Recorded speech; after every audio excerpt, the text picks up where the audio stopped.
السلام عليكم ورحمة الله وبركاته. معكم رشيد أبو زيد.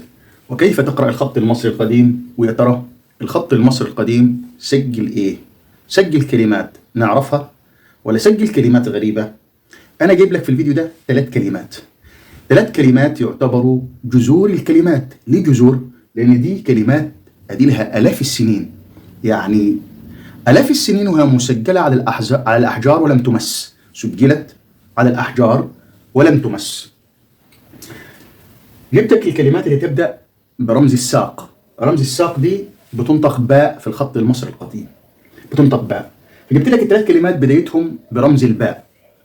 أول كلمة اللي هي الكلمة دي اللي فيها رمز العين، مخصصها العين، دي مرض بيصيب العين، مرض بيصيب العين واحنا عارفينه حاليا، وبنسميه المية البيضاء، بنسميه المية البيضاء، أو تقريبا في الطب اسمه الكاتاراكتا، المية البيضاء. في الخط المصري القديم سجلوا ايه؟ سجلوا نفس المنطوق، بيضو او بيضة، بيضو او بيضة، دي ب ودي كسرة ودي دال ضمة او دال فتحة، شكلها زي ما انت عايز. فدي البيضة. يعني ايه بيضة؟ ده مرض بيصيب العين، مرض بيصيب العين، تترجم في القاموس هكذا: اناي ديسيز، مرض يصيب العين. طيب المخصص ده بيرمز للعين، لا ينطق، هنا لا ينطق، يبقى قلنا باء كسرة ودي الدال. الكلمة الثانية ايه الكلمة دي؟ دي كلمة بتعبر عن مصطلح عندنا اسمه البليد او البلادة. البليد او البلادة. الكلمة دي موجودة منذ آلاف السنين في الخط المصري القديم، يعني المفروض هو الأساس، ده اللي هنرجع له. الأساس هو اللي هنرجع له. نشوف منطقها في الخط المصري القديم.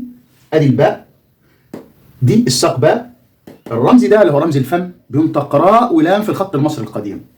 ودي دال، دي ايه؟ البلد، البلدو، بلدو او بلدو، اي البليد، بلدو او بلدو. ممكن اقول بلاد، بلاد. المنطوق المخرج الصوتي متعدد تبعا للهجة، لكن اساس الكلمة في حروفها الاساسية موجودة، الباء واللام والدال. الاثنين دول مخصص. ده طائر الزرزور بيعبر عن السوء الشديد في الخط المصري القديم. لما تشوف طائر الزرزور في كلمة من ورا كده محطوط مخصص، اعرف ان ده الكلمة دي سيئة شوية، فيها سوء شوية. وعلامة الاكس دي برضه ساعات بتعبر عن السوء، لكن في بعض الاحيان طائر الزرزور وعلامة الاكس دول بيجوا حاجات كويسة، حاجات نادرة شوية. طيب ايه معنى الكلمة دي في القاموس؟ معناها بستيف، يعني قاسي، صلب، عنيد، خشن، وهو الجامد الذي لا يريد التغيير. ده البليد. البليد احنا ما نكون شخص ما يكونش عنده معلومات او لا يريد التعلم، نقول ده بليد. فالبليد هو الجامد الذي لا يريد التغيير. عندنا الاستخدامات بتاعتنا: البلادة، متبلد الإحساس، شخص بليد متبلد الإحساس، يعني إحساسه قاسي، إحساسه جامد، مفيش أي لين خالص. ده بليد أو البلادة. الكلمة الأخيرة دي اللي هي إيه؟ عن إيه؟ عن كلمات بنستخدمها حاليا، وهو بدا، يعني ظهر. والبدر، ليس من البدر بدر، البدر من السطوع. طيب برضو بدا، يبدو، بدا لهم سيئات ما مكروا، او بدا لهم سيئات ما عملوا. فبدا معناها ايه في الخط المصري القديم؟ معناها تو شاين، تو شاين للسطوع، او انه يكون صح، او للاضاءة، الظهور يعني ظاهر. نحلل الكلمة دي باء ودي دال، فدي اسمها ايه؟ بدو، بدو او بدا. شكل زي ما انت عايز في المخرج الصوتي، دي لهجة. ده المخصص بتاعها عبارة عن شمس طالع منها أشعة، دي لا ينطق، مخصص، شمس طالع منها أشعة، فده اسمها البدو أو البدا. عشان كده احنا بنقول على القمر بدر، الساطع، الصحو، المضيء، بنقول عليه بدا، البدر، بد، بد، ما بد، هذا المصدر، بد، بدر، ضفنا لها راء.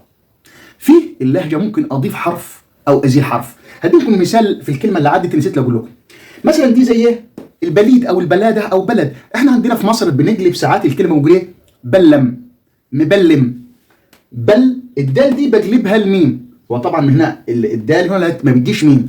احنا حرفنا شوية في المنطوق، غيرناه، بعض الناس غيرته كموروث، ما فكراش المنطوق القديم الأساسي، فبنقول بلم أو مبلم. ده مبلم، مبلم يعني شخص قاسي صلب، ما عندوش فكر، ما عندوش مهارة في الفهم.